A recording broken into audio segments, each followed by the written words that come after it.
सभी को जय मसीह की। आज के इस रविवार के संदेश के लिए परमेश्वर का मैं धन्यवाद करता हूँ कि परमेश्वर ने आप सभी को स्वस्थ और चंगा रखा है और परमेश्वर ने मौका दिया कि आप लोग हमारे साथ जुड़ सकें और इस संदेश को सुन सकें। परमेश्वर का धन्यवाद हो। और आज के इस वचन मनन के लिए मैं आज ब्लेसेड क्वेस्ट जो सीरीज है उसमें अगले पड़ाव में जाना चाहता हूँ, जो छठा भाग है।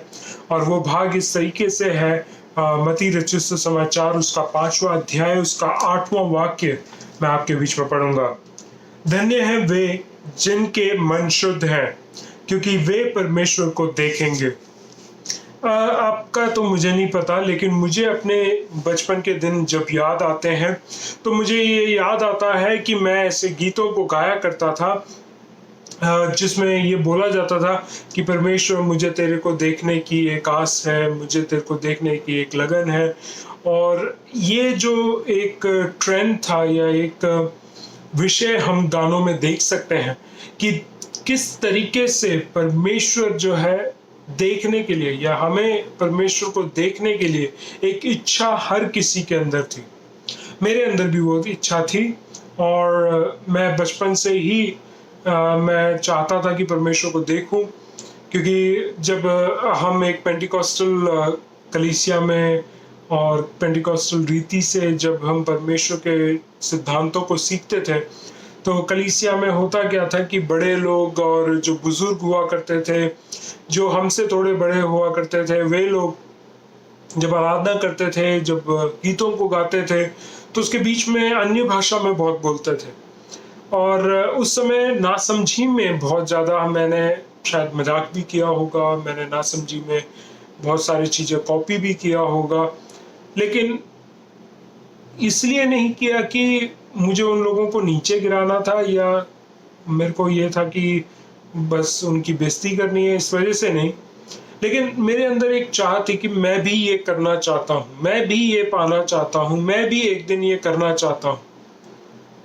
तो वो इच्छा जो है हर एक इंसान के अंदर है। हर एक जो मसीही जीवन में अपने जीवन को आगे बढ़ाना चाहते हैं, हर एक व्यक्ति, चाहे मैंने जितने लोगों से अब तक बात किया है, बहुत से लोग ये हमेशा बोलते हैं मैं परमेश्वर को एक बार देखना चाहता हूँ, मैं परमेश्वर को एक बार उसकी आवाज को सुनना चाहता हूँ। ऐसे बहुत सारे लोग हैं जो इस सोच में, इस विचार के साथ परमेश्वर के साथ लगे पड़े हैं, प्रार्थना में लगे पड़े हैं। किसी ना किसी दिन तो हम परमेश्वर को देखेंगे, किसी ना किसी दिन तो हम परमेश्वर को सुनेंगे। चलो, जो देखना चाहते हैं उनके लिए खुशखबरी। परमेश्वर का वचन बताता है कि वह परमेश्वर को देख सकते हैं, वही लोग देख सकते हैं जिनके मन शुद्ध हैं। अब आप कहेंगे कि यार ये क्या बात कर रहे हो, कैसे हो सकता है ये? मेरा मन तो बहुत ही शुद्ध है, मेरे मन में तो कोई खोट ही नहीं है। जब लोग मेरे बारे में बोलते हैं तो ये कहते हैं इसका मन बड़ा अच्छा है, इसके दिल में कोई बुरी बात नहीं, मुंह से गंदा बोलता है, मुंह से गुस्सा रखता है, चेहरे में ऐसा लगता है कि अभी किसी ने 2 घूंसे मारे हैं इसको और उसका प्रत्युत्तर में वो आपसे बात कर रहा है, लेकिन मन का बहुत अच्छा है। लेकिन परमेश्वर जब यहाँ पे बातचीत कर रहा है अपने चेलों से, उन लोगों से जो उसके साथ पहाड़ पे बैठे हैं, तब वो जब बात कर रहा है तो वो ये बात के ऊपर विषय नहीं रख रहा है कि कैसे तुम अपने आप को दूसरों के सामने प्रकट करते हो, लेकिन ये बात को प्रकट करना चाहता है कि परमेश्वर के सामने तुम्हारा आत्मिक जीवन कैसा है। जब हम इंग्लिश में पढ़ते हैं तो हम इस तरीके से देखते हैं कि वहां लिखा है प्योर इन हार्ट। हिंदी में जब आते हैं तो वो देखते हैं कि मन के शुद्ध। अब मन, हृदय, दिल, दिमाग, सोच, विचार, ये सब कुछ जो है आपकी आत्मिकता को दिखाता है। जो आपका अंदर में जो मनुष्यत्व है, उस मनुष्यत्व को पॉइंट करते हुए परमेश्वर बात कर रहा है कि तुम्हारी आत्मिकता कितनी शुद्धता से है। क्योंकि अगर तुम्हारी आत्मिकता शुद्ध नहीं है, तुम्हारा आत्मिकता पवित्र नहीं है, तो परमेश्वर जो पवित्र है तुम्हें अपना नहीं कह सकता है। या अपनी उपस्थिति में नहीं लेके आ सकता है, क्योंकि तुम अशुद्ध हो।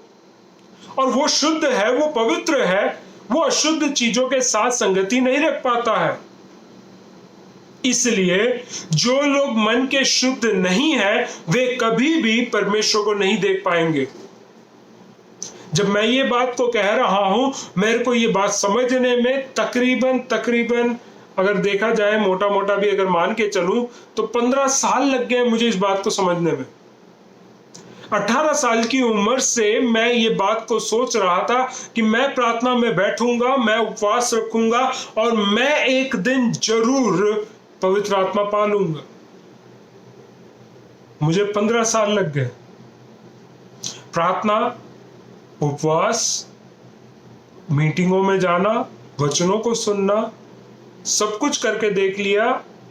एक पॉइंट तो मैं यहाँ पे आ गया था परमेश्वर के सामने ये बोलने के लिए, परमेश्वर जब तेरी इच्छा हो तब दे देना, अब मैं नहीं मांगूंगा। लेकिन 15 साल बाद परमेश्वर ने मेरी प्रार्थना को सुना और पिछले साल मैं पवित्र आत्मा से भरा गया और अन्य भाषा भी मिली और अन्य भाषा के द्वारा और भी वरदान मिले हैं, जो बातों को मैं यहाँ पे नहीं रखूंगा। वैसे भी कहने का मतलब क्या है कि जब तक मैं पवित्र नहीं हो गया, जब तक मैं शुद्ध नहीं हो गया, जब तक मेरे विचारों में एक परिवर्तन नहीं आ गया, मेरे चाल चलन में परिवर्तन नहीं आ गया, मेरे स्वभाव में परिवर्तन नहीं आ गया, परमेश्वर ने भी मेरे से कोई बातचीत नहीं करी, मेरे को दिखाया नहीं कि किस तरीके से मेरे को पवित्र आत्मा मिल सकता है। लेकिन जिस दिन मैं अपने आप को तैयार पाया गया, तब परमेश्वर मेरे जीवन में कार्य करता है। परमेश्वर से मेरी बातचीत हुई है, पहले भी मैं बात करता था, मैंने परमेश्वर को कार्य करते हुए देखा है। मैं उन बातों को नकार नहीं रहा हूं। मैं जब ये कह रहा हूं कि परमेश्वर ने 15 साल बाद मेरे से बातचीत करी है या मेरे जीवन में कार्य किया है, तो मैं ये नहीं कह रहा हूं कि 15 साल परमेश्वर मेरे से बातचीत नहीं कर रहा था, कर रहा था। लेकिन इस विषय के ऊपर मुझे 15 साल लग गए कि पवित्र आत्मा मुझे 15 साल बाद मिले है, उसके योग्य, उसके वर्दीनेस को पाने के लिए कि मैं अपने आप को तैयार कर सकूं, मैं अपने आप को शुद्ध कर सकूं। मेरे अंदर शायद ऐसे कौन सी बातें थीं जो मैं सोच भी नहीं सकता था कि ये गलत थी, वो बातों को पकड़ने में, वो बातों को हटाने में मुझे टाइम लग गया। लेकिन आज मैं आपको जब बता रहा हूं तो एक तरीके से आप क्रैश कोर्स समझ लीजिए कि अगर ये वचन को आप सुनकर अगर आप अपने जीवन में कार्य करते हैं तो परमेश्वर को आप जल्द ही देख पाएंगे। और मैं ये ऐसे नहीं कह रहा हूं कि जल्दी से आप मरोगे और आप परमेश्वर को देखोगे, वो नहीं कह रहा हूं। मैं ये कह रहा हूं कि आप जीते जी में ही परमेश्वर को देखेंगे, परमेश्वर की आवाज को सुनेंगे और आप परमेश्वर से बातचीत करते हुए अपने जीवन को आगे बिता सकते हैं। शर्त क्या है कि आपका मन शुद्ध होना चाहिए। You should be pure in your heart. एक ऐसा कंडीशन जो हमें पूरा करना है। अब इसके लिए मैं 3 जो स्टेप है मैं आपके बीच में रखना चाहता हूं। सबसे पहले आप बुद्धिमान हो जाइए, क्योंकि हम कई बार ये सोचते हैं कि परमेश्वर है ही नहीं, और कई बार हम ये सोचते हैं कि परमेश्वर है तो कलीसिया में ही है। इसलिए हम कलीसिया में जब जाते हैं तो शुद्ध कपड़े पहन के जाते हैं, पवित्र कपड़ों को पहनकर पवित्रताई से हम अपने जीवन को बिताकर लोगों के सामने दिखाते हैं कि हमसे स्तुति करना और आराधना करना बेहतर और कोई नहीं जानता है, हमसे बेहतर कोई वचन प्रचार नहीं कर सकता है, हमसे बेहतर एक दूसरे से बातचीत करते समय अच्छे शब्दों का इस्तेमाल और कोई नहीं कर सकता है, हमसे बढ़कर कोई किसी को इम्प्रेस नहीं कर सकता है पवित्रताई में। लेकिन मैं जब समझदार होने के लिए कह रहा हूं तो मैं ये समझाना चाह रहा हूं कि परमेश्वर हर जगह है। आपके मन की शुद्धता केवल शनिवार की रात को या रविवार की सुबह को नहीं होना चाहिए, आपकी मन की शुद्धता हमेशा होनी चाहिए। मूर्ख ये कहता है कि परमेश्वर है ही नहीं। एक व्यक्ति जो समझदार है वो कहता है कि परमेश्वर हर जगह है। अगर उस बात को देखना है, भजन संहिता 19 के 1 से लेकर 6 वाक्यों को अगर आप पढ़ेंगे तो आप देख सकते हैं कि किस तरीके से वो भजन संहिताकार कहता है कि परमेश्वर कहाँ है, कैसे है और क्या क्या बातें उस बात को प्रकट करती हैं। लेकिन मूर्ख क्या कहता है, जो भजन संहिता 14 के 1 में लिखा है, मूर्ख कहता है कि परमेश्वर है ही नहीं। और वही मूर्खता के साथ हम अपने जीवन को बिताते हैं। हम जब पाप करते हैं, हम जब बुरी बातों में जाते हैं, हम ये सोचते हैं कि परमेश्वर है ही नहीं, परमेश्वर देख नहीं रहा है, परमेश्वर मेरे साथ नहीं है, क्योंकि परमेश्वर कहाँ है? कलीसिया में है। ये पुरानी सोच है, पुराने विचारों में अभी भी हम जी रहे हैं, ये सोचते हुए कि परमेश्वर तो वहां है या यहां है, लेकिन मेरे अंदर नहीं है, मेरे पास नहीं है। मेरे घर में भी जब रात को 8 बजे प्रार्थना होगी तब परमेश्वर है, उससे पहले नहीं है। मैं गलती कर सकता हूं, मैं छुपकर गलती कर सकता हूं, मैं कमरे के अंदर गलती कर सकता हूं, जब कोई नहीं देख रहा तब मैं गलती कर सकता हूं। पासवान नहीं है, विश्वासी भाई बहन नहीं है, तब मैं गलती कर सकता हूं, क्योंकि परमेश्वर भी नहीं है। यही हम सोचते हैं। जो ऐसा व्यक्ति अपने जीवन में ऐसी बातों को सोच के रखता है वह मूर्ख है। इसलिए मैं आपको आज समझाना चाहता हूं, अगर आप अपने जीवन में इसी तरीके से अपने जीवन को बिताए जा रहे थे कि आप ये सोच रहे थे कि परमेश्वर नहीं है, सिर्फ कलीसिया में है, या परमेश्वर पासवान के घर में है, विश्वासियों के घर में नहीं है, तो उस बात में आपको मैं समझदार बनाना चाहता हूं और कह रहा हूं कि आप भी समझदार हो जाओ कि परमेश्वर हर जगह है। जब वचन शुरू होता है, जब बाइबल हम पढ़ते हैं, सबसे पहला वाक्य कहता है आदि में परमेश्वर था। और प्रकाशित वाक्य जब हम पढ़ते हैं तो हम ये समझते हैं कि अंत में भी परमेश्वर है। शुरू से लेकर अंत तक या अनंत काल तक परमेश्वर है। ऐसा कोई भी समय नहीं है जहां पे परमेश्वर नहीं है। तो हम क्या समझे, हमें कैसे जीना है कि हम अपने जीवन को इस तरीके से समझदारी के साथ जिएं कि परमेश्वर हर समय हमें देख रहा है, हर समय वो हमारे साथ है। पिछले दिनों में, कुछ दिनों में मैं पहले अपने जीवन में जब किसी से बातचीत कर रहा था, मैं नहीं बताऊंगा कि किससे बात कर रहा था, तो मैंने उनको बोला कि अपने शब्दों को बहुत ही समझदारी के साथ इस्तेमाल करना चाहिए। मैं खुद इस पे कार्य कर रहा हूँ। मैं ये नहीं बोल रहा हूँ कि मैं बहुत शुद्ध हूँ, मैं बहुत परफेक्ट हूँ, या मेरे जीवन में मैं अच्छे रीति से शब्दों को इस्तेमाल करता हूँ। मैं ये नहीं कह रहा हूँ, मेरे से भी गलतियाँ होती हैं, मैं भी सीख रहा हूँ, मैं भी अपने आप को सही कर रहा हूँ। इट्स अ प्रोसेस, और वो प्रोसेस में मेरा वर्क इन प्रोग्रेस है। तो मैं ये समझाना चाहता हूँ कि उस व्यक्ति को मैंने जब समझाया तो मैंने ये कहा, परमेश्वर हमारे बीच में हर समय है, हमारी हर बातचीत को वो सुनता है, हमारे चाल चलन को, चाहे वो हम आते हैं, जाते हैं, कहाँ जाते हैं, कहाँ रहते हैं, किसकी संगति में बैठते हैं, वो सब कुछ वो देख रहा है। हम बेशक पासवान को सब कुछ ना बताएं, पासवान को शायद कुछ पता भी नहीं चलेगा, या विश्वासी को भी कुछ नहीं पता चलेगा, लेकिन परमेश्वर सब कुछ देख रहा है, परमेश्वर सब कुछ जानता है। आपके मुंह पे शब्द आने से पहले आप अपने दिमाग में जब उस शब्द की रचना कर रहे हैं, उससे पहले ही परमेश्वर को पता है कि आप क्या सोचेंगे और क्या बोलेंगे। समझदार हो जाओ, परमेश्वर हर जगह है, हर समय परमेश्वर उठा रहता है। परमेश्वर हर जगह आपके ओर चिंता लगाए हुए, कान लगाए हुए, आंखों को लगाए हुए हमेशा आपकी तरफ देख रहा, सुन रहा। आप भी सतर्क हो जाइए कि परमेश्वर आपको देख रहा है। समझदार हो जाइए। ये ना सोचे कि परमेश्वर का दास नहीं देख रहा है, या परमेश्वर की दासी नहीं देख रही है, विश्वासी भाई बहन नहीं देख रहे हैं, मेरा पासवान नहीं देख रहा है, इसलिए मैं कैसे भी अपने जीवन को बिता सकता हूं। नहीं, समझदार हो जाइए। परमेश्वर आपको देख रहा है, परमेश्वर आपकी बातों को सुन रहा है, परमेश्वर आपके सोच विचार को जानता है। अगर वो सब कुछ शुद्ध नहीं है तो आप कभी परमेश्वर को नहीं देख पाएंगे। इसलिए जब आप मेरे साथ हैं और मैं आपके साथ हूं, मैं अगला स्टेप आपको देना चाहता हूं कि आप जब अपने आप को परमेश्वर के साथ ऐसे दिखाना चाहते हैं कि आप शुद्ध हैं, दिखाना नहीं, आप होना चाहते हैं कि आप शुद्ध होना चाहते हैं, तो दूसरी बात है, आपको सफाई करनी पड़ेगी, क्योंकि आपको पता है कि आपका मन गंदा है। मैं ये नहीं कह रहा हूं, मैं किसी को भी पॉइंट करके नहीं बोलने वाला हूं कि आपके अंदर ये गलती है, आपके अंदर वो गलती है।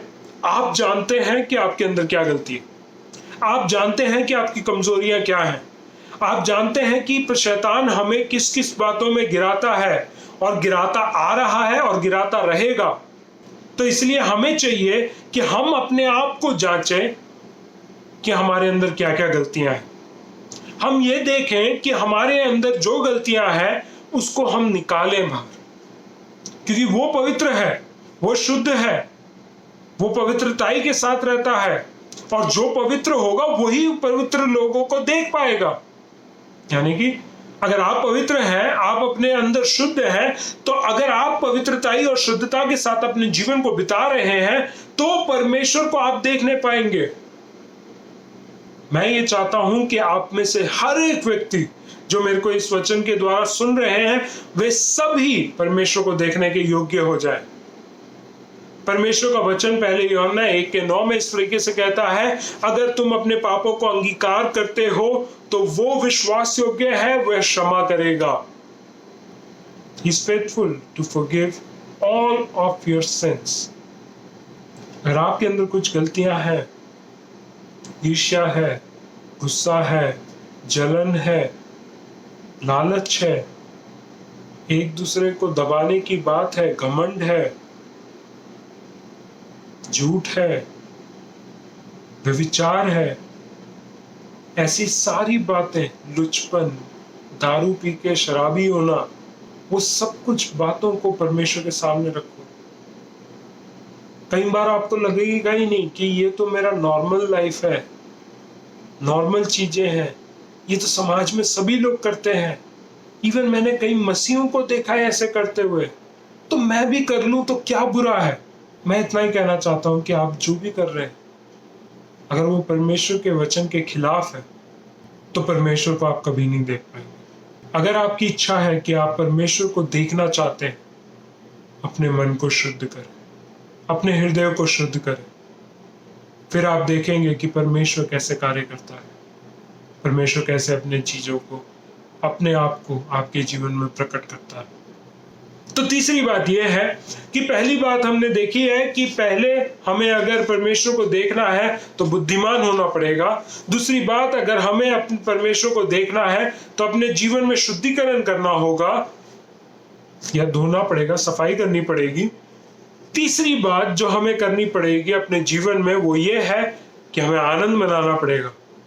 अब आप कहेंगे आनंद, परमेश्वर को देखे बिना आनंद कैसे बनाऊंगा?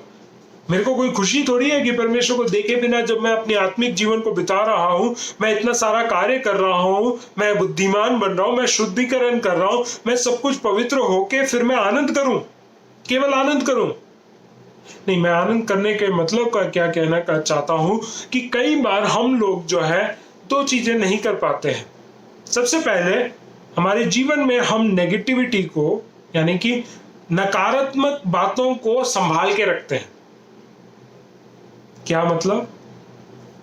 परमेश्वर ने आपके जीवन में जो अच्छाई करी है उसको अगर हम ध्यान से देखें तो ये पता चलेगा कि बुराई के अंदर से परमेश्वर ने हमारे लिए भलाई निकाली है।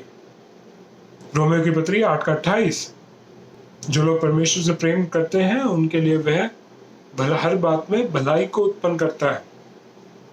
तो यानी कि हम अगर परमेश्वर के साथ हैं, हम परमेश्वर के साथ शुद्धता का जीवन बिता रहे हैं, परमेश्वर हमारे लिए भलाई करता है, वो भलाइयों को हमें देखना है। और जैसे ही हम भलाइयों को देखना शुरू कर देंगे, जब भलाइयों के अनुसार हम अपने जीवन को जांचना और मूल्यांकन करना शुरू करेंगे, तब हम देखेंगे कि परमेश्वर किस तरीके से कार्य कर रहा है। सबसे पहले अगर हम नकारात्मक बातों को परमेश्वर सकारात्मक कर देता है, उस बात को देखना है, यानी कि नेगेटिव को पॉजिटिव करता है तो वो देखना है। तो समझिए क्रूसिफिक्शन के दिन परमेश्वर ने, वो सबसे बड़ा नेगेटिव चीज है दुनिया में जो हुआ है, वो है यीशु मसीह का क्रूस पे मरना। सब लोग यही सोचते हैं नेगेटिव है, तुम्हारा मसीह तो मर गया, लेकिन परमेश्वर ने क्रूसिफिकेशन तक ही नहीं छोड़ा, उस नेगेटिव सिचुएशन को भी पॉजिटिव में बदल दिया जब परमेश्वर ने यीशु मसीह को पुनरुत्थान दे दिया। Praise the lord. Negative to positive. उस क्रूसिफिकेशन के टाइम में ही, उस पूरा वीकेंड को अगर हम देखें, उस हफ्ते के अंत के दिनों को देखें, तो हम ये देखते हैं लोगों के अंदर डर था, लेकिन उस डर को परमेश्वर ने साहस में बदल दिया। लोगों के अंदर संदेह था, संदेह के साथ जीने वाले लोग बना दिए थे उस 2 दिन के बीच में, लेकिन परमेश्वर ने उन्हीं लोगों को फिर विश्वासी बनाया। कहने का मतलब, हम कई बार अपने जीवन में जो नेगेटिव होता है, उन नेगेटिव बातों को पकड़कर, उन नेगेटिव सोचों को रखकर हम परमेश्वर के सामने अपने जीवन को बिताते हैं। आज भी अगर मैं आपसे पूछूं, आपके लिए प्रार्थना के लिए कोई विषय है, नेगेटिव चीज आएगी प्रार्थना के लिए। कोई भी धन्यवादी वाला बात नहीं लेके आएगा। मैं प्रार्थना का विषय रखता हूं कि मेरे जीवन को परमेश्वर ने अब तक संभाल के रखा, उस बात के लिए धन्यवाद करो। ये प्रार्थना निवेदन है। नहीं, कोई नहीं देगा। मेरे जीवन में बीमारी थी, घुटने का दर्द था, सर दर्द था, बीमार था, उन बातों को हम पहले रखते हैं। नेगेटिव बातों को हम ज्यादा फोकस देते हैं, और हम ज्यादातर यही चाहते हैं कि परमेश्वर के वचन से भी हम यही बातों को सुने। क्या हमारे नेगेटिव्स कैसे हैं, क्या है, हमारी कमियां क्या है, गलतियां क्या है। लेकिन ये भी सोचें कि गलतियों को जब बताया जाता है, वो इसलिए है कि आप उन गलतियों को पॉजिटिव में बदल दें, और वो आपके अकेले के बस की नहीं है। उस कार्य में अगर आप सफल होना है, तो परमेश्वर का होना बहुत जरूरी है, क्योंकि परमेश्वर ही नेगेटिव को पॉजिटिव में बदलता है। दूसरी बात जो हमें आनंद मनाने के लिए जरूरत है, वो ये है कि हम अपने नेगेटिव को पॉजिटिव में तो कर देंगे, लेकिन चाहे कोई भी परिस्थिति में क्यों ना हो, हम उन उपकारों को ना भूलें जो परमेश्वर ने हमारे लिए किए हैं।